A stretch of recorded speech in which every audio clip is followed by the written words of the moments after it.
And today we are going to look at what we as Christians can be doing in the light of this pandemic. और आज हम इस बात की ओर देखेंगे कि मसीह होने के नाते इस महामारी के समय हम क्या कर सकते हैं. We will be taking a passage from the Bible from Luke chapter 10 verse 25 to 37. हम बाइबल में से एक भाग देखेंगे. लूका सुसमाचार 10वें अध्याय 25 which verses uncle? 25 to 37. लूका के अध्याय 10वें अध्याय 25 से लेके 27 वचन हम देखेंगे. Yeah.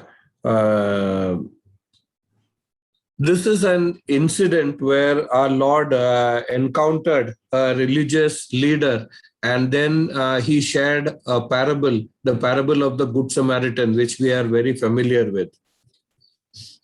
इस भाग में यीशु मसीह जो है वो एक धर्मी गुरु से उनकी बातचीत होती है, और वो उनके सामने जो भला समरिया है उस व्यक्ति का जो दृष्टांत है वो यीशु मसीह उन्हें सुनाते हैं, जिसके बारे में हम सब जानते हैं. And we will have a look at it and correlate it with our times and see what being a good Samaritan means to each one of us. तो हम उस भाग को देखेंगे और उसे हमारा जो अभी स्थिति चल रहा है दुनिया में उसके साथ हम उसकी तुलना करेंगे और देखेंगे कि एक अच्छा समरिया बनना हम सभी के लिए इसके क्या मायने रखते हैं. Okay. So as a background to this parable is the incident where the Lord, our Lord met with this religious leader. तो इस भाग की पार्श्वभूमि के रूप में हम ये जान ले कि यीशु मसीह जो है वो इस धर्मी गुरु के साथ मिलते हैं. Yeah, Luke normally gives a chronological account of things, but here he makes a specific mention on one occasion. That means this is not, this is an incident picked and placed here, maybe even out of turn. लूका के सुसमाचार में अक्सर हम देखते हैं कि चीजों को एक समय के बाद अगले समय में जिस प्रकार हुई है घटनाएं उसी प्रकार समय के हिसाब से दिया जाता है, लेकिन यहाँ पर शायद से पढ़कर ऐसा लगता है कि ये शायद से किसी और समय की कोई घटना है जिसे यहाँ पर बीच में डालकर बताया जा रहा है. Okay, and this expert of the law or Bible scholar, as you may say, he got up to test Jesus, and he asked two questions to the Lord actually. और यहाँ पर दिया है कि एक व्यवस्थापक या फिर बाइबल का जिसे हम ज्ञानी व्यक्ति कह सकते हैं वो उठा और यीशु मसीह से दो सवाल पूछे उसने. The first question is given in verse 25. It says, "Teacher, what must I do to inherit eternal life?" और पहला जो उसका सवाल है वो 25वें वचन में दिया है. उसमें वो कहता है, हे गुरु, अनंत जीवन का वारिस होने के लिए मैं क्या करूं? And in verse 29 is his second question, and who is my neighbor? और 29वें वचन में उसका दूसरा प्रश्न हम देखते हैं जहां पर वो पूछता है मेरा पड़ोसी कौन है. So in a sense, even this parable of the Good Samaritan gives us an understanding of how to be saved. तो एक तरह से ये जो दृष्टांत है अच्छे समरिया व्यक्ति का, उससे हमें ये भी पता चलता है कि किस प्रकार उद्धार हमें मिलता है. In other words, if we are saved, then we would be like the Good Samaritan. या फिर दूसरे शब्दों में हम कह सकते हैं कि अगर हमारा उद्धार हुआ है तो हम इस सामरी व्यक्ति के साथ समान हम रहेंगे. We will see this passage, and also we will correlate to our everyday life in this pandemic. तो हम इस भाग को देखेंगे और इसे हमारे रोजमर्रा के जीवन में, इस महामारी के रोजमर्रा के जीवन में हम इसकी तुलना करेंगे. Okay, first of all, this first question, teacher, what must I do to inherit eternal life, reveals four things about this Bible teacher or Bible scholar. और पहला जो प्रश्न उन्होंने पूछा कि अनंत जीवन का वारिस होने के लिए मैं क्या करूं, इस प्रश्न से 4 बातें हमें इस व्यवस्थापक व्यक्ति के बारे में हम समझ सकते हैं। He addressed Jesus as teacher, which means he did not believe that he was sent by God. He was not divine. He was not God in the flesh. यहाँ पर जो व्यक्ति है वो यीशु मसीह को हे गुरु के नाम से संबोधित करते हैं। इसका मतलब वो ये विश्वास करते थे कि यीशु मसीह जो है वो परमेश्वर के द्वारा भेजे गए हैं और वो सच में परमेश्वर ही मनुष्य के रूप में आए हैं। And he asked the question about eternal life. It means he understood that there was life beyond the grave, that there was life beyond people who died would once again be resurrected, and there would be a life beyond the grave. और वो पूछता है अनंत जीवन के बारे में, उसका प्रश्न है। इससे ये हमें ये पता चलता है कि वो व्यक्ति विश्वास करता था कि मृत्यु के बाद भी एक जीवन है, मरने के पश्चात भी लोगों का पुनरुत्थान होगा और एक अनंत जीवन लोगों को मिल सकता है। Then he says, what must I do to inherit eternal life? That means he believed that to get eternal life, he had to do something. And he also believed that he had to do it well so he can inherit it. Means his performance on earth was important to his inheriting eternal life. और जिस प्रकार वो व्यक्ति पूछता है कि अनंत जीवन का वारिस होने के लिए मैं क्या करूं, तो इससे हमें ये पता चलता है कि ये व्यक्ति विश्वास करता है कि उसे कुछ करना होगा अनंत जीवन प्राप्त करने के लिए, और ना सिर्फ उसे करना होगा, उसे अच्छे तरीके से वो करना होगा ताकि अनंत जीवन का वो वारिस बन सके। इस पृथ्वी पर उसका जो कार्य है उस पर निर्भर होगा उसका अनंत जीवन। And when we look at the world around us, so many of our friends, our neighbors, our colleagues at work, friends at college, everyone would be having this kind of a philosophy in life.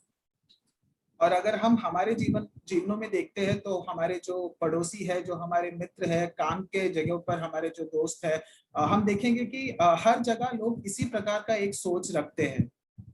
The pandemic has made people think about death and life after. और ये महामारी के समय लोग जो है वो मृत्यु के बारे में और मृत्यु के पश्चात उसके बाद के जीवन के बारे में सोचने लगे हैं। The only problem is that everyone thinks that to some extent they are not very bad, so they will inherit eternal life. लेकिन बाधा ये है कि बहुत सारे लोग सोचते हैं कि वो कुछ हद तक वो अच्छे व्यक्ति है, इसके लिए वो सोचते हैं कि मृत्यु के पश्चात उन्हें अनंत जीवन जरूर मिलेगा। So we, like our Lord Jesus, we have a role to play on the earth. We need to guide our friends, our colleagues, our neighbors, our relatives, our family members to understand that it's not by doing things that you inherit eternal life, but there is something beyond that. You need to become to be transformed by him so that we become like him. और जिस प्रकार यीशु मसीह इस पृथ्वी पर उन्होंने अपना कार्य किया, उसी प्रकार हमारी भी एक जिम्मेदारी है, हमें भी ये कार्य करना है कि ये जो हमारे मित्र है, जो हमारे सगे संबंधी है, दोस्त है, काम काज की जगहों पर, उन्हें हमें ये बताना है कि कोई कार्य कर हमें अनंत जीवन नहीं मिल सकता, लेकिन हमें यीशु मसीह के द्वारा हमें परिवर्तित होकर ही हम अनंत जीवन को प्राप्त कर सकते हैं। In 2 Kings chapter 20 verses 1 to 2, we are told, King Hezekiah is told by Isaiah, set your house in order, for you will die and not live.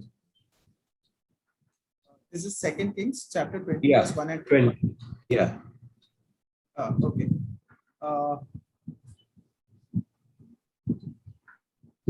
हम देखते हैं दूसरे राजाओं के पुस्तक के 20वें अध्याय और पहले वचन में हिजकिय्याह जो राजा है उसके विषय में परमेश्वर कहते हैं कि अपने घराने के विषय जो आज्ञा देनी है वो दे, क्योंकि तू नहीं बचेगा, मर जाएगा।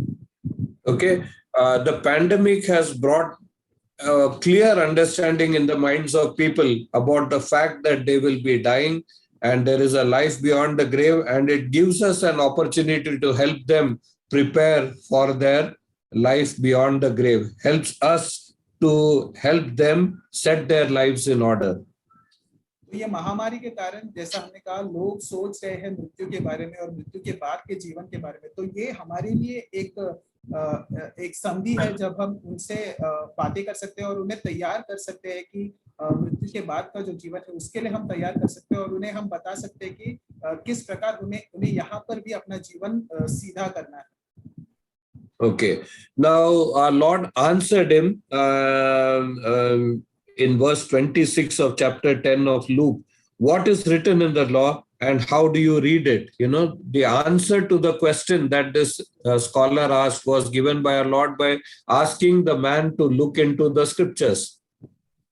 और इस व्यक्ति ने जो यीशु मसीह से प्रश्न पूछा था उसका जो उत्तर है वो 26वें वचन में प्रभु यीशु मसीह उससे कहते हैं कि व्यवस्था में क्या लिखा है तू कैसे पढ़ता है. तो उस व्यक्ति के प्रश्न का उत्तर देने के लिए प्रभु यीशु मसीह ने उसे परमेश्वर के वचन में देखने के लिए कहा. Okay, the Bible has all answers for every issue in our life. और परमेश्वर के वचन बाइबल में हमारे जीवन के सभी जो प्रश्न है उसके उत्तर वहां पर दिए गए हैं. But the question is, how do you interpret it? That is what our Lord wanted the scholar to understand, because people interpret it to their own convenience and arrive at different solutions. लेकिन बात यह है कि हम किस प्रकार उन उत्तरों को हम किस प्रकार समझते हैं, और प्रभु यीशु मसीह भी इस व्यक्ति से यही जानना चाहते थे कि वो किस प्रकार इस उत्तर को समझता है, क्योंकि हम अपने हिसाब से चीजों को समझते हैं और अलग ही एक उसका अर्थ निकाल लेते हैं. Okay, and our Lord, this religious leader or scholar said that the scriptures tell that there is a two kind of a relationship, one with God and one related to other fellow humans.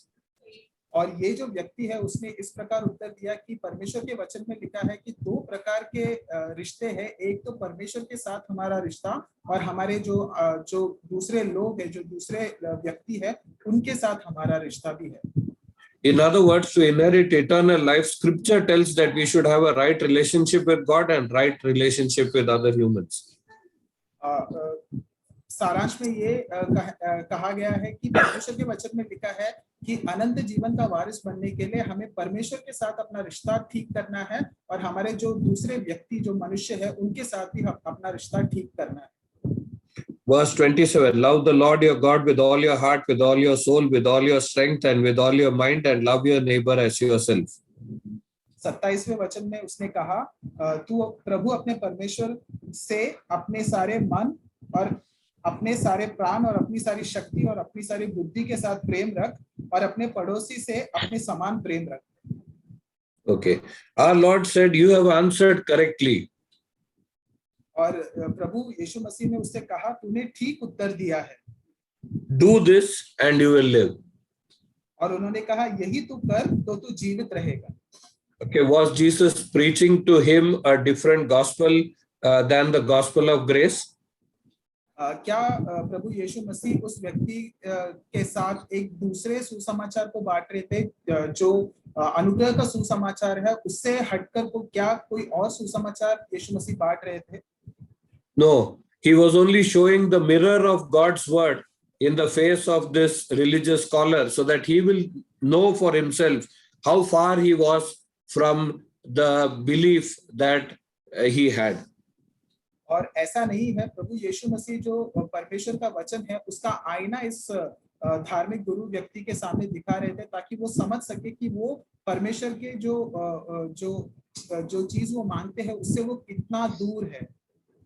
Okay, in other words, it is not possible for any human being to love the Lord with all your heart, mind, soul, and strength, or the neighbor as yourself in a perfect sense. There will be many occasions in which we fall and therefore we get disqualified. We will not inherit eternal life. और यीशु मसीह दरअसल ये कहना चाहते थे कि ऐसा कोई भी व्यक्ति नहीं है जो अपनी पूरी शक्ति, बुद्धि, प्रेम और अपने सारे प्राण से परमेश्वर से प्रेम कर सकता है और अपने पड़ोसी से अपने समान प्रेम कर सकता है. ऐसा कोई समय तो जरूर आएगा जब वो इस चीज को नहीं कर पाएगा. But if in a perfect sense, if somebody could do it, certainly he would inherit eternal life. But the reality was no one could in 100% follow those two scripture references.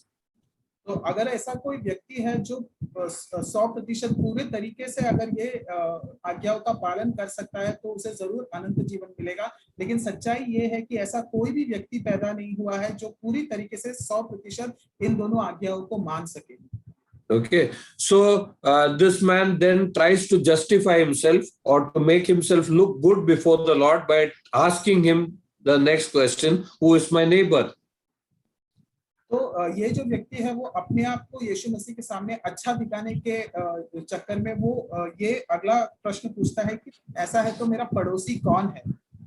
Okay, to the Jew, this religious leader was a Jew. Other fellow Jews were close to him. The Levites were also close to them, that is the tribe which served in the temple. Then the priests who offered sacrifices and offered prayers on their behalf, they were also close to them. ये व्यक्ति एक यहूदी व्यक्ति था और एक यहूदी व्यक्ति के लिए दूसरे यहूदी जो व्यक्ति है वो उनके करीबी लोग होते हैं, और जो लेवी गोत्र के लोग हैं जो जो याजक है जो मंदिर में सेवा करते हैं प्रभु की, ये सारे लोग एक यहूदी व्यक्ति के करीबी लोग होते थे. Okay, and the Samaritans who lived in that neighborhood, they were a mixture of Jews and Gentiles. And the Gentiles, they were very far from the Jews. They considered them as not worth relating with or even helping them. और उनके पास में ही जो सामरी लोग रहते थे, ये यहूदी लोग और दूसरे जाति के लोगों का एक मिश्रण के तौर पे ये लोग होते थे, और अन्य जाति के जो लोग थे उन्हें यहूदी लोग अपने करीबी लोग कभी नहीं समझते थे, उन्हें अपने से बहुत दूर वो समझते थे. In the same way, we as Christians also tend to relate to our Christian comfort zone, okay, in a very close way. And when it comes to Hindus or Muslims or any other community, then we have a barrier, we have a gap, and we don't consider them as worth helping also.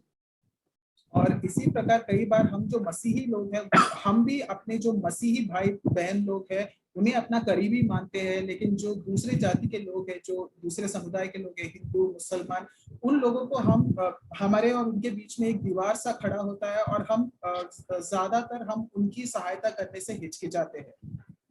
And our Lord told this parable of the Good Samaritan to illustrate, to make people understand who is your neighbor. You know, it's not what you consider as good and comfortable and nice to serve, but all people of the earth who are in need need your looking at them as your neighbor.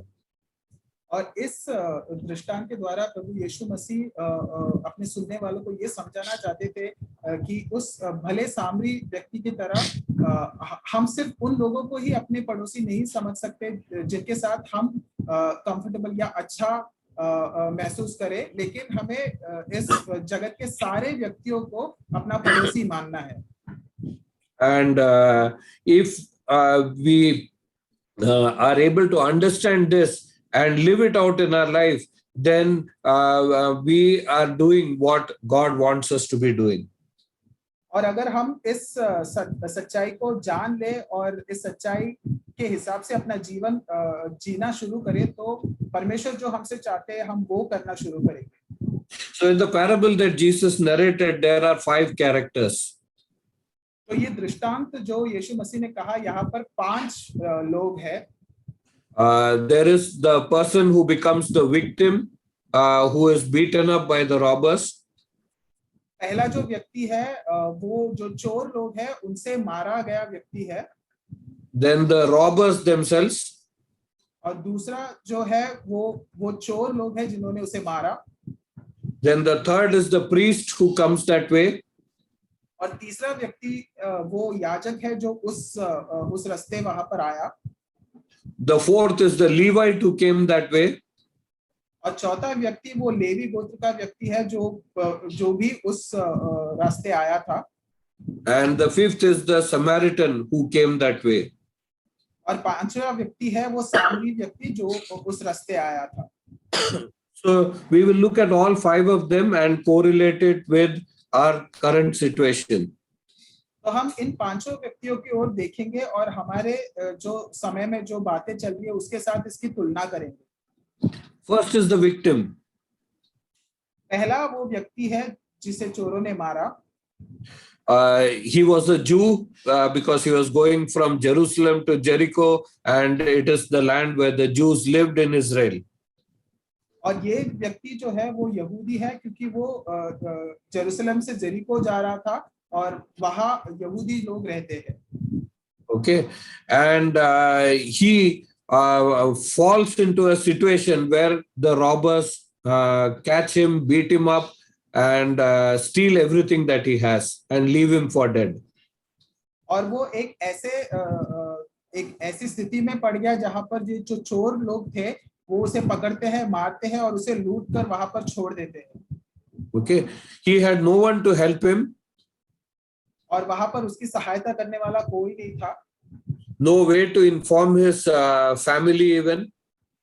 और कोई ऐसा तरीका नहीं था जिससे वो अपने परिवार वालों को ये बात बता सके। And if you look at the parable, then the priest and the Levite, who are very close as religious leaders or people of significance in his community, they walked by without doing anything to help him. और हम देखेंगे कि वो जो याजक था और वो जो लेवी गोत्र का व्यक्ति था, जो वहां के धर्मी जो बड़े लोग हैं, गुरु लोग हैं, वैसे उन्हें माना जाता था, ये दोनों व्यक्ति भी उसे देखते हैं लेकिन उसकी सहायता किए बिना वहां से निकल जाते थे। There was pain and there was loneliness in his suffering. There was no one to give him company. और वो काफी दर्द और अकेलेपन से गुजर रहा था, उसके साथ वहां पर कोई भी नहीं था। And even in this pandemic, there are so many people who are suffering. Whole families are affected, and there is no one to help them. और इस महामारी, कोविड महामारी के समय में भी हम देखते हैं कि ऐसे कई सारे परिवार हैं जो अकेले हैं, जिन्हें अकेलापन सहना पड़ रहा है और कोई नहीं है उनकी सहायता करने के लिए। Whole families have got affected. कई जगहों पर पूरे परिवार को ये बीमारी लग चुकी है। In some cases, different people are in different hospitals, and the ones who are left at home cannot even cook or do anything, and everyone is in distress and suffering. और कई सारे जगहों पर तो ऐसा है कि एक ही परिवार के दो लोग दो अलग-अलग अस्पतालों में हैं और घर पे जो बच्चे हैं वो लोग ना खाना पका रहे हैं और खाना पका पा रहे हैं और सभी लोग जो है काफी तकलीफ में है। And there is no one to help them find bed in the hospital or oxygen cylinders or plasma or whatever help they need. There is practically no one coming forward to help them. और वो कोई ऐसे व्यक्ति उन्हें मिल नहीं रहे जो उन्हें एक हॉस्पिटल में बेड या फिर ऑक्सीजन सिलेंडर या फिर जो प्लाज्मा, ये सारी जरूरतें हैं वो पूरी करने के लिए उनकी कोई मदद करने वाला नहीं है। And in some cases, some of the members die, the others are COVID positive, and they are not even able to arrange the funeral rites of those who have died in their home. और कुछ परिवारों में ऐसी स्थिति है कि कुछ लोग मर चुके हैं कोविड के कारण और कुछ लोगों को अभी वो बीमारी है, तो जो लोग मर चुके हैं उनकी जो अंतिम क्रियाएं है वो भी जो बाकी बचे हैं वो नहीं कर पा रहे हैं। Like the victim in the story or parable that Jesus told, there are so many people around us who are suffering and in pain and in grief and in distress, and there is no one to help. और इस दृष्टांत में जो यीशु मसीह ने कहा है, उस दृष्टांत में जो वो व्यक्ति है, उसी प्रकार बहुत सारे लोग हैं जो तकलीफ में है, जो तकलीफ में और अकेलेपन से गुजर रहे हैं और ऐसा कोई नहीं है जो उनकी मदद कर सके। And the second group of people who are there in this parable are the robbers themselves. और जो दूसरे जो व्यक्ति है इस दृष्टांत में वो चोर है। They attacked him. और इन चोरों ने इस व्यक्ति पर हमला किया। They beat him up. और उसे बहुत मारा They stripped him of his clothes. They left him naked. और उसके सारे कपड़े जो है उन्होंने उतार दिए They went away, leaving him half dead. और वो वहां पर उसे जो कहते हैं अधमरा छोड़कर वहां से वो चले गए They were ruthless and they were heartless. और ये जो चोर लोग थे वो काफी क्रूर थे और ऐसा लग रहा था कि उनके पास हृदय नहीं है They had just one attitude in their mind. और उनके दिमाग में केवल एक ही बात थी What is mine, and what is yours is also mine. और उनके मन में ये बात थी कि जो मेरा है वो मेरा है और जो तुम्हारा है वो भी मेरा है So they decided that they will take whatever that other man has, even his clothes, okay? And even if he died, it didn't matter. They didn't care. और उन्होंने ये निर्णय किया कि वो जो व्यक्ति है उसके पास जो भी चीजें हैं सब वो अपने लिए ले लेंगे उसके कपड़े तक ले लेंगे और अगर इस दौरान वो मर भी जाए तो भी उन्हें कोई फर्क नहीं पड़ेगा And even in this current pandemic, we would have seen people charging for remdesivir, what would otherwise have costed 3,000 to 4,000 rupees a vial, almost 40,000 to 60,000 rupees for a vial. और इस महामारी के समय भी हम देखते हैं कि कैसे कुछ लोग जो वो दवाई है रेमडेसिविर नाम की जो दरअसल 3 या 4 हजार में मिलती है वो इस समय 40, 50 या 60 हजार इतने बड़े दाम में वो लोग बेच रहे हैं People were taking advantage of the victims, being insensitive to their needs and looting them, stripping them to the bare bones, okay, and not having any sympathy for them. और ये जो व्यक्ति है वो किसी प्रकार से उन्हें फर्क नहीं पड़ता इन लोगों के बारे में वो उन्हें लूट रहे हैं पूरी तरह से उनकी कमाई ले रहे हैं और उनके दिल में उनके लिए कोई भी करुणा नहीं है In fact, many of the vials which were being sold clandestinely, they were actually looted from other patients, who were being deprived of the injection, and the vials were being sold in the black market. और जो दवाई जो ये बड़े दामों में बेची जा रही थी वो ऐसे लोगों से ली गई है जिनको इसकी जरूरत है ऐसे जो मरीज है उनसे ली गई जिनको उसकी सख्त जरूरत है और वो लेकर वो बड़े दामों में बेच रहे थे So there are robbers even now and taking advantage of the situation around us. तो आज के समय में भी ऐसे चोर लुटेरे हैं जो इस समय का फायदा उठा रहे दूसरे लोगों की मजबूरी का फायदा उठा रहे हैं It only matters to them what they can get from the other person. They have no concern or care for the other person. और वो सिर्फ ये सोच रहे हैं कि मैं इस दूसरे व्यक्ति से क्या मुझे मिल सकता है और उस व्यक्ति के बारे में उन्हें कोई चिंता या परवाह नहीं है Then the third and the fourth category of people who came there was the priest and the Levite. और जो तीसरे और चौथे गुट के जो लोग वहां पर आए वो थे वो याजक और लेवी गोत्र का वो व्यक्ति And both of them served in the temple. The priest would have offered sacrifices. The Levite would have helped in the temple duties. और जो ये दोनों व्यक्ति है वो परमेश्वर के मंदिर में सेवा करते होंगे जो याजक है वो परमेश्वर के मंदिर की चीजों का ध्यान रखता होगा और उसी प्रकार वो लेवी व्यक्ति भी यही करता होगा You can imagine that they must have been dressed and neat and not wanting to get involved with this kind of thing. आप कल्पना कर सकते हैं कि किस प्रकार वो जो दो लोग हैं उन्होंने अच्छे कपड़े पहने होंगे और उन्होंने सोचा होगा कि हम इस झंझट में झमेले में नहीं फंसना चाहते They had work to do where they were going, so by getting involved it will waste their time and they didn't want to get involved. हो सकता है कि वो जहां जा रहे थे उन्हें वहां पर कोई काम से जा रहे थे और इस घटना में वो अगर पड़ेंगे तो उनका समय जो है वो बर्बाद होगा और वो नहीं चाहते थे कि ऐसा हो And it was an unfamiliar task. We are not used to helping people who are almost dying. और ये एक ऐसा काम था जिससे वो परिचित नहीं थे कि एक मरते हुए व्यक्ति को बचाना, इस कार्य से वो परिचित भी नहीं थे। Okay, I want you to correlate each statement that I'm making with what thoughts go on in our mind when we ought to help victims of the pandemic. These are things that come to our mind also. We have work to do and we have responsibilities to fulfill, and helping is in an unfamiliar matter.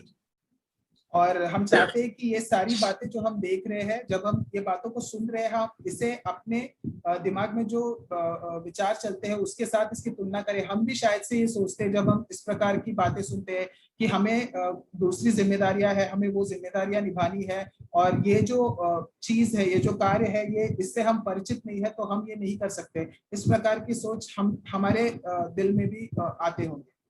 And they might have thought it will become a police case if he dies, and they will have to get involved in a police case and court cases where they might have to appear as witnesses. और ऐसा भी सोचते हैं लोग कि अगर हम इस झमेले में पड़े तो फिर जब पुलिस आएगी तो हमें उसके बीच में खींचा जाएगा और हमें कोर्ट जाना पड़ेगा, पेशी के लिए हमें जाना पड़ेगा। शायद से इसी के लिए, इस वजह से भी लोग मना करते इन चीजों में शामिल होने के लिए। What if no relative comes forward to help? Then whatever I am spending on it, that will be lost. Okay, so this might have been the thoughts in the minds of the priest and the Levite. और ये जो याजक है और levy गोत्र का व्यक्ति है, उन्होंने भी यही सोचा होगा कि अगर मैं इस व्यक्ति पर कोई खर्चा करूंगा तो क्या होगा अगर इसका कोई परिवार का व्यक्ति सामने आएगा ही नहीं। मेरे जो पैसे हैं, मैं जो पैसे डालूंगा वो सारे चले जाएंगे। So they were displaying an attitude of the mind. What is mine is mine. What is yours is yours. तो ये जो दो लोग हैं वो इस प्रकार की सोच को बता रहे थे कि जो मेरा है वो मेरा है और जो तुम्हारा है वो तुम्हारा है। My joys, my sorrows, my success, my things are mine. Your problems, your difficulties, your distress, those are yours. You keep yours with yourself, mine with myself, and I won't get involved with you. और वो सोच रहे थे कि जो मेरा जो सफलता है, मेरा जो सुख है, मेरा जो दुख है, वो सारी मेरी चीजें हैं, और तुम्हारी जो तकलीफें है, परेशानियां है, वो तुम्हारी है। मैं तुम्हारे जीवन में या फिर मैं तुम्हारे परेशानियों में नहीं घुसना चाहता। They went on the other side of the road. और यही सोच के साथ वो जो सड़क के दूसरी ओर से वो चले गए। And they didn't get involved in the difficulties of this man. और इस प्रकार इस व्यक्ति की जो परेशानियां हैं वो उसमें नहीं शामिल हुए। Many of us Christians are like that. We walk on the other side of the road. What is yours is yours. What is mine is mine. हम में से कई मसीही लोग भी इसी प्रकार बर्ताव करते हैं। हम भी सड़क के दूसरे ओर से चले जाते हैं ये सोचकर कि जो मेरा है वो मेरा है और तुम्हारी तकलीफ है वो तुम्हारी है। And then came the last character, the Samaritan. और एकदम अंत में वो व्यक्ति आया जो सामरी व्यक्ति था। Using the Samaritan in this parable, our Lord emphasized what his heart was like. और इस सामरी व्यक्ति का उदाहरण देकर प्रभु यीशु मसीह ने ये बताया कि उनका हृदय किस प्रकार का है। The Jews hated the Samaritans. जो यहूदी लोग थे वो सामरी लोगों से नफरत करते थे। They treated them just like untouchables. They would not drink water if it was given by a Samaritan. और ये यहूदी लोग सामरी लोगों को अछूत लोगों की तरह उनसे बर्ताव करते थे। अगर वो कोई पानी भी देते थे वो पानी भी नहीं छूते थे या फिर पीते थे। They believed that they practiced a false religious system. और यहूदी लोग ये मानते थे कि जो सामरी लोग हैं वो एक झूठा धार्मिक जो सिस्टम है उसे मानते हैं। So the Jews were prejudiced against them. They had hatred for them. They had disrespect for them. They had contempt for them. और इन्हीं कारणों से जो यहूदी लोग हैं वो सामरी लोगों से नफरत करते थे, उनसे घृणा करते थे। And when the Samaritan came on the road, he stopped and he crossed the road. और जब ये सामरी व्यक्ति वहां से आया वो वहां पर रुका और वो सड़क के इस पार आया। And the closer he came, the Jewish features of the victim would have stood out more clearly. और जैसे जैसे वो इस व्यक्ति के पास आया होगा, उसे ज्यादा ठीक तरीके से पता चला होगा कि ये जो व्यक्ति है वो एक यहूदी है, Why should he help? और वो क्यों उसकी मदद करे। They anyway look down upon the Samaritans. और ये यहूदी व्यक्ति जो है वो हम सामरी लोगों से नफरत करते हैं, But he had pity on him. लेकिन इस व्यक्ति को, इस यहूदी व्यक्ति पर दया आई। He bandaged the wounds, poured oil and wine. उसने जो है उस व्यक्ति के घावों पर तेल और दाखरस डालकर पट्टियां बांधी। Okay, wine is a disinfectant, by the way. The sanitizers that you use. दाखरस जो है वो हम जो आज सैनिटाइजर्स यूज करते हैं उस प्रकार का एक जो काम है दाखरस घावों पर करता है। And he put him on a donkey. You can treat it as an equivalent to an ambulance. और इस व्यक्ति ने यहूदी व्यक्ति को जो है अपने गधे पर लादा, वो आज के समय में एक एम्बुलेंस में किसी को चढ़ाने के बराबर होगा। And took him to an inn, something like a hospital where he could take care of him. और इस व्यक्ति को, ये सामरी व्यक्ति एक सराय में ले गया, जैसे कि हम आज किसी व्यक्ति को एक अस्पताल में ले जाते हैं, उसी प्रकार। Paid 2 denarii, that is 2 days' wages, to hire a man to take care of him. और उसने 2 दिन का जो वेतन है वो उस सराय मालिक को दिया ताकि वो इस व्यक्ति की देखरेख कर सके। And he said, when I come back, I will reimburse you for any extra expenses that you had to incur. और उसने सराय के मालिक से कहा कि जब मैं लौटूंगा तो अगर आपके तरफ से और कोई खर्चा हुआ होगा तो वो सारे खर्चों का जो पैसा है वो मैं आपको वापस लौटा दूंगा। Margaret Thatcher, the British Prime Minister, ex-British Prime Minister. जो ब्रिटेन की जो पूर्व प्रधानमंत्री है, Margaret Thatcher, She said, no one becomes a good Samaritan because he has good intentions. He had to live it by parting with his money.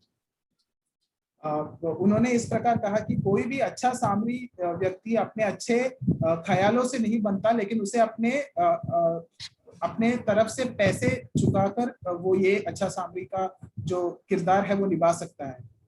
Martin Luther said, imagine the first question the priest and the Levite asked was, if I stop to help this man, what will happen to me? But by the very nature of his concern, the good Samaritan reversed the question and said, if I do not stop to help, what will happen to him? और Martin Luther जो है उन्होंने इस प्रकार कहा है कि ये जो याजक और लेवी गोत्र का व्यक्ति था, उन्होंने इस प्रकार सोचा होगा, अगर मैं रुक के इसकी सहायता करूं तो मेरा क्या होगा।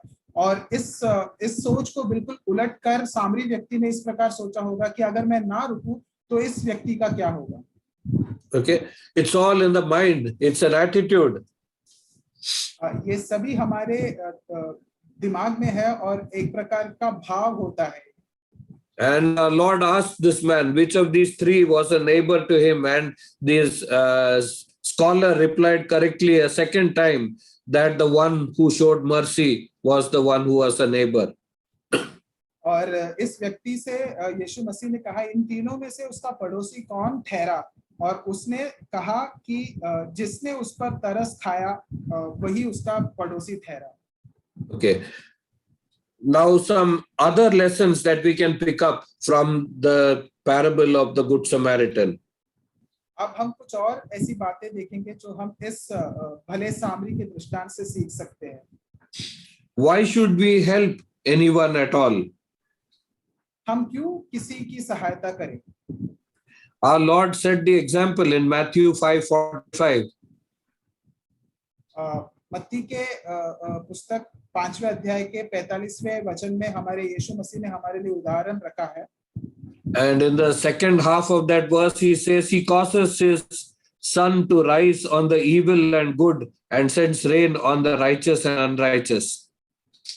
और यीशु मसीह ने कहा कि परमेश्वर जो है वो अपने सूर्य को जो है वो धर्मी और अधर्मी और अपनी वर्षा को है वो भी दोनों अधर्मी और धर्मियों के ऊपर भेजते हैं। So God is not selective in helping people, you know. और परमेश्वर जो है वो लोगों की सहायता करने में चुन चुन के लोगों की सहायता नहीं करते. Even in our prayer groups, if you see, there is a need which is shared, and some people will respond only when it is someone from their local church, okay? And they will not do anything if it is a Hindu or somebody else's colleague or, you know, just about anyone else. और जो prayer group में हम है उसमें भी हम देखते हैं कि कुछ लोग ऐसे हैं, अगर उनके कलीसिया के लोग या फिर उनके जान पहचान के लोगों के बारे में कोई प्रार्थना विषय डालेंगे तो ही वो उस पर जो है रिस्पॉन्ड करेंगे, या फिर अगर कोई हिंदू व्यक्ति है या फिर कोई ऐसा व्यक्ति है जिसे वो नहीं जानते, उनके बारे में कोई बात में वो शामिल नहीं होते. Okay, God who is rich in mercy, okay, that is what Ephesians 2:4-5 says. God who is rich in mercy, okay, and he doesn't differentiate between his people and other people when it comes to helping them and giving them anything that is required to sustain them on the earth. और एफिसियों के पुस्तक दूसरे अध्याय में इस प्रकार लिखा है कि परमेश्वर जो है, जो करुणा में जो अधिक धनी है करुणा में, वो लोगों के बीच में चुनाव नहीं करते कि वो किसको यानी किसी को भी अगर कोई जरूरत है तो परमेश्वर चुन के लोगों की सहायता नहीं करते, वो सभी की सहायता करते हैं. And the second thing, when should you help the person? और दूसरी बात हम देखते हैं कि हमें एक व्यक्ति की सहायता कब करनी है. The Good Samaritan helped the victim when their paths crossed, when life brought them together, one man with a need and he with something with which he could help. और हम देखते हैं कि सामरी व्यक्ति जो है उसने इस यहूदी व्यक्ति की सहायता तब की जब उन दोनों के जो रास्ते हैं वो एक दूसरे से टकराए. एक व्यक्ति जिसके पास एक जरूरत थी और दूसरे व्यक्ति के पास वो जरूरत को पूरी करने की साधन थी, तब जाकर सामरी व्यक्ति ने उस यहूदी व्यक्ति की सहायता की. How should we help? और हमें किस प्रकार सहायता करनी है? The way the Samaritan did, very practically, sacrificially, meticulously, he thought out how to deal with that man, taking care of his immediate need by giving him first aid, taking him to an inn, then having him looked after for some time, and even willing to share money, even though he was an absolute stranger to him. और हमें भी इस सामरी व्यक्ति के तरह ही एक सेवा भाव से, एक बलिदान के भाव से हमें लोगों की सहायता करनी है. उसने सोच समझकर सारी चीजें की. उसकी जो तभी की जरूरत थी, जो पट्टी करनी थे उसके ऊपर या फिर जो दाखरस देना था, वो तभी उसने किया. और आगे का भी उसने सोचा कि किस प्रकार वो पैसे देगा और उस सराय के मालिक को बोलेगा कि उस व्यक्ति की सहायता करे. तो हमें भी इस प्रकार से लोगों की सहायता करनी है. With what should you help? और किन चीजों से हमें सहायता करनी है? Okay. Now many times we wonder, no, I'm not a medical person and I'm very small. In what way, if I tell something, will other people listen to me? So many things we have in our mind, you know, negative thoughts. और हम में से कई लोग ये सोचते हैं कि मैं तो मेडिकल क्षेत्र का व्यक्ति नहीं हूँ और मैं तो इतना छोटा व्यक्ति हूँ, अगर मैं कुछ बोलूंगा तो किस प्रकार लोग उसे लेंगे. इस प्रकार के बहुत सारे नकारात्मक सोच जो है वो हमारे दिमाग में होता है. Okay, we must help with what we have in our hand. और हमारे हाथों में जो चीज है उस चीज के साथ हमें सहायता करनी है. The Samaritan had oil and wine and he had 2 denarii and he had his donkey and he had ability to pay for more and he helped with that. सामरी व्यक्ति के पास जो है उसके पास दाखरस था, तेल था और वो गधा था और 2 दिन का उसका जो वेतन था, वो सारी चीजें उसके पास थी और वो ज्यादा पैसा देने के लिए भी तैयार था. तो ये सारी चीजें थी उसके पास और इन सारी चीजों के साथ उसने सहायता की उस व्यक्ति की. Our God is a God who uses what is there in our hand to help people. और हमारा परमेश्वर जो है वो ऐसा परमेश्वर है जो हमारे हाथों में जो चीज है, जो साधन है, उन चीजों का इस्तेमाल कर वो चाहता है कि हम लोगों की सहायता करें। In Exodus 4:2, our Lord told Moses, "What is in your hand?" और निर्गमन 4 के दूसरे वचन में परमेश्वर जो है वो मूसा से पूछते हैं कि तेरे हाथ में क्या है। He had a staff, something with which he could deal with the animals he was taking care of. और उस समय मूसा के हाथ में एक छड़ी थी जिससे वो उन जानवरों की देखभाल करता था जो जिसे वो देख रहा था। And our Lord said, "Throw it," and it became a snake. और परमेश्वर ने मूसा से कहा कि उस छड़ी को नीचे डाल, और जैसे उसने वो किया वो एक सांप में बदल गया। He could perform this miracle in front of Pharaoh. और वो यही चमत्कार जो है वो फैरो के सामने भी वो कर सका। And the same staff was used to turn the Nile to blood.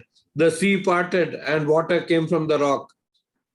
और इसी छड़ी के साथ उसने नील नदी के पानी को पूरा रक्त में बदल दिया, और जो समुद्र है उसे 2 भाग में कर दिया, और जो पत्थर है उससे पानी भी मूसा ने इसी छड़ी से लाया।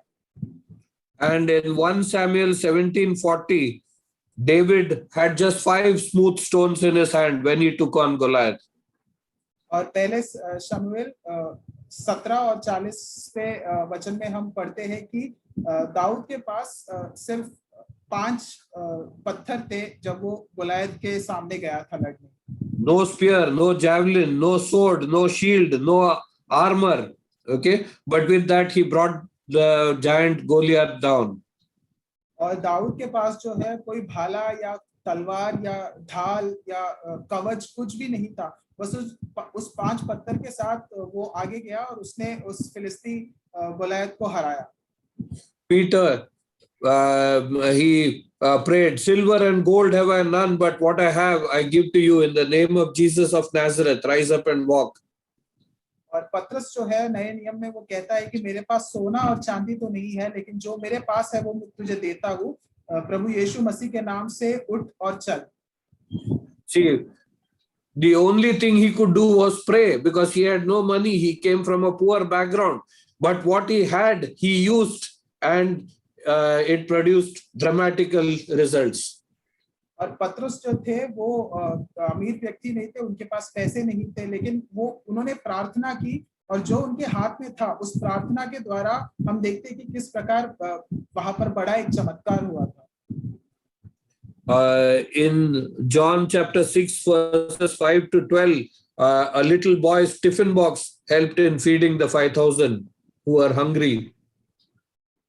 और यूहन्ना 6:5 से 12 में हम पढ़ते हैं कि किस प्रकार एक छोटे बालक का जो खाना था, जो रोटी और मछली उसके पास थी, उससे कैसे 5,000 लोगों को प्रभु यीशु मसीह ने खाना खिलाकर तृप्त किया। Brian McLaren, in a book called A New Kind of Christian, wrote like this. A New Kind of Christian, इस पुस्तक में ब्रायन मैक्लारन ने इस प्रकार लिखा है। In the story of the Good Samaritan, everybody knows that the robber is bad. भले सामरी के दृष्टांत में सभी लोग जानते हैं कि वो जो चोर है वो बुरा व्यक्ति है। But doesn't Jesus imply that the priest and the Levite are bad as well? लेकिन क्या प्रभु यीशु मसीह ये नहीं कह रहे कि वो याजक और लेवी गोत्र का व्यक्ति भी बुरे लोग थे? We should not be the kind of people who walk by on the other side of the road. हमें इस प्रकार के व्यक्ति नहीं बनना है जो किसी की जरूरत को देखकर अपना रास्ता बदलकर सड़क के दूसरे ओर से चले जाए। We will just look at a few thoughts of how we can help in this kind of pandemic situation. हम कुछ बातों को देखेंगे कि किस प्रकार इस महामारी के समय में हम लोगों की सहायता कर सकते हैं।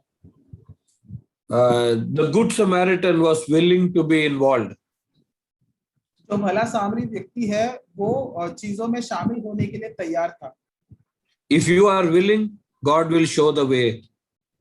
और अगर हम शामिल होने को अगर हम तैयार होंगे तो परमेश्वर हमें रास्ता दिखाएंगे।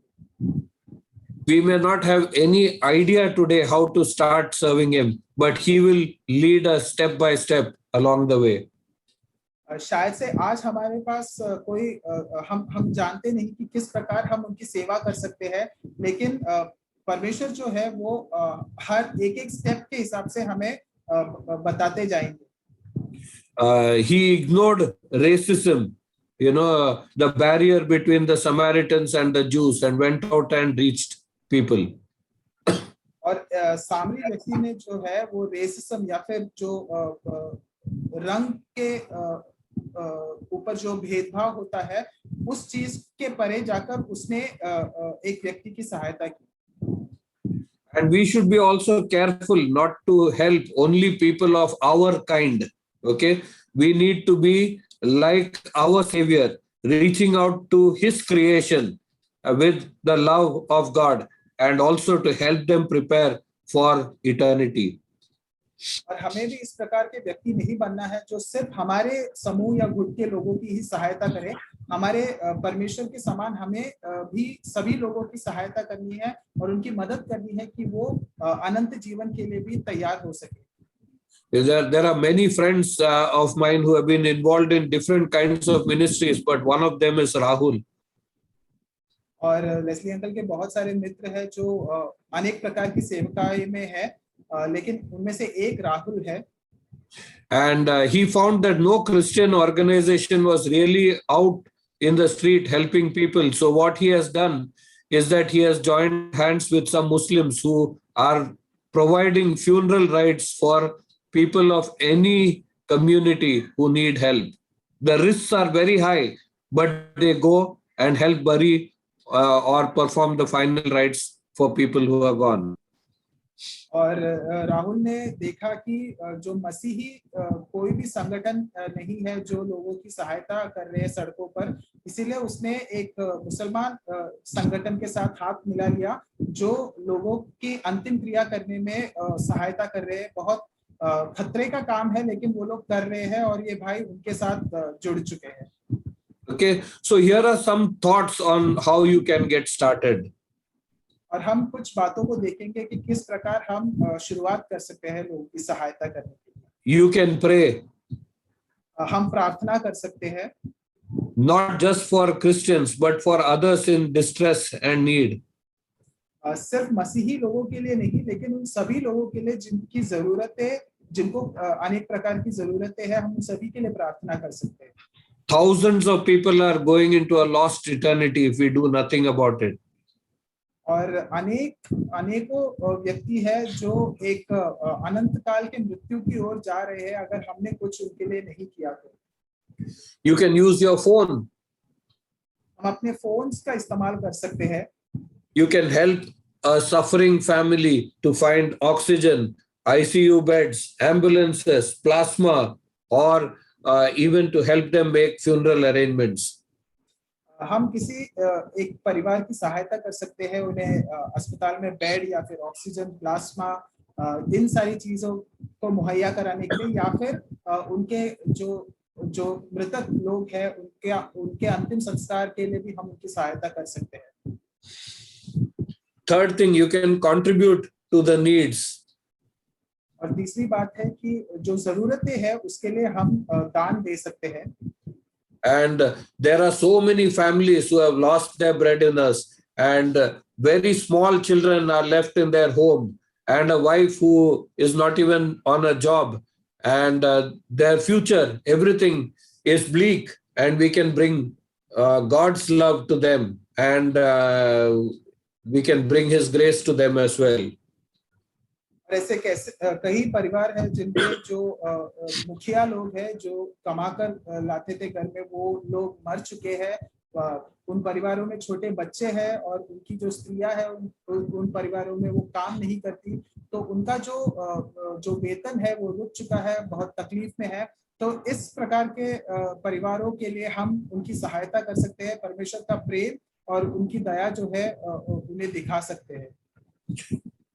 You can supply food to the families of those who are suffering from COVID. You can pack it. There are agencies like Uber and other Swiggy and all who pick up food from your home and deliver it in their home for a nominal rate.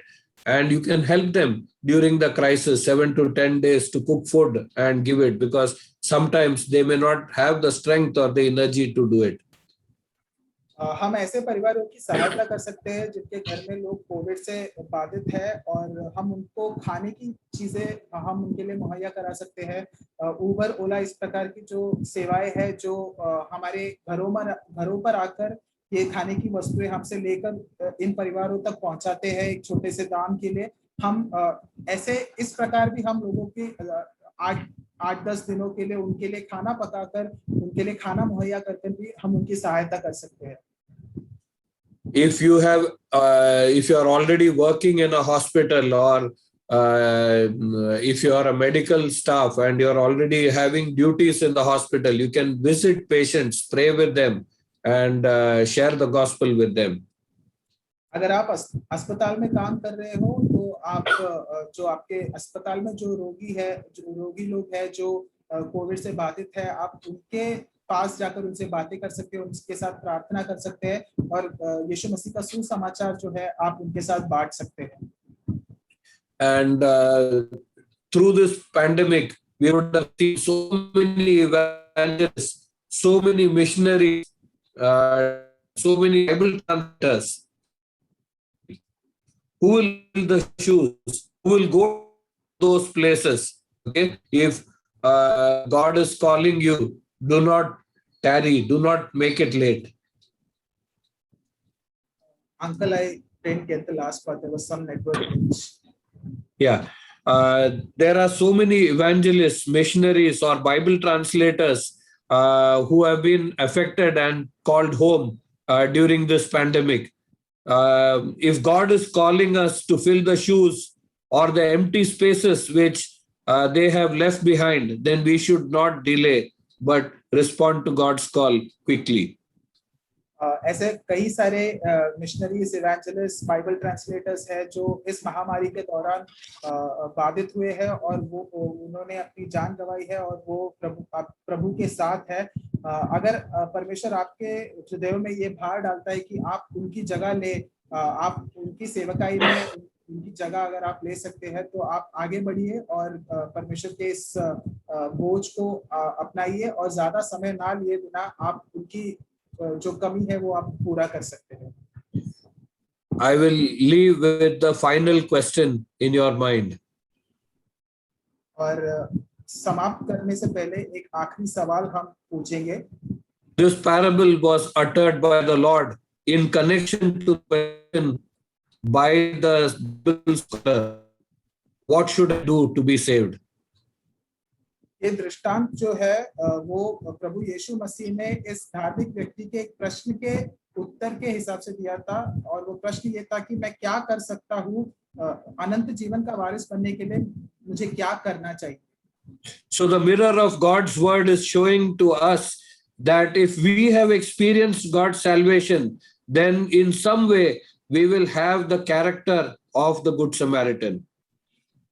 और परमेश्वर का वचन जो है वो हमारे सामने एक आईना दिखा रहा है, और हमें ये बता रहा है कि अगर हमने प्रभु यीशु मसीह के उद्धार को जाना है, तो हमारे अंदर भी इस भले सामर्थ्य की तरह उसके जो गुण थे वो हमारे अंदर भी होने चाहिए। If our response is just like that of the priest or the Levite or like the robbers, then it's time for us to ask the question, are we really saved?